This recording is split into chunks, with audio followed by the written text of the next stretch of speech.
Le CAI a décidé d'organiser un hackathon en 2025 pour promouvoir l'innovation où on va utiliser les grands modèles de langage, donc les LLM, qu'on appelle plus communément en anglais les Large Language Models. C'est vraiment un tournant que le CAI prend d'intégrer ces solutions-là autant à l'interne que pour les rendre disponibles aux membres.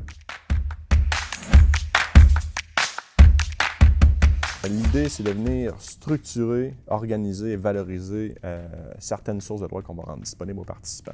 Donc, ce qu'on veut dans ce hackathon-là, c'est vraiment de combiner les compétences de juristes et des gens de la technologie de l'information pour produire une solution qui est innovante, qui éventuellement pourra servir à l'ensemble de la communauté juridique. Ça va en fait s'articuler autour de 3 défis.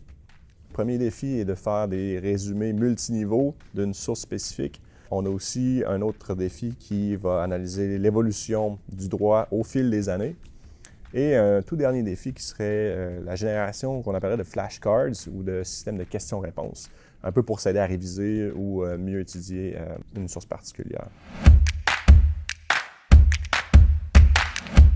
Bon, il y a certains avantages, tant pour les juristes que les gens de la technologie, de participer au hackathon. Pour les juristes, c'est déjà une première occasion de se familiariser avec tous ces concepts-là de l'intelligence artificielle, mais aussi pour les gens de la TI, bien, ça vous permet d'avoir un pied dans le monde juridique et d'explorer un peu cet univers où est-ce qu'il y a beaucoup de données, de sources textuelles à exploiter. C'est un hackathon qui va se situer à Québec et à Montréal en présentiel, donc simultanément dans les 2 villes. Donc, je vous invite à vous inscrire au hackathon qui aura lieu le 17 octobre. J'ai très hâte de vous accueillir, de vous accompagner dans cette aventure-là. Je suis très excité de voir les solutions qui vont découler de cette initiative.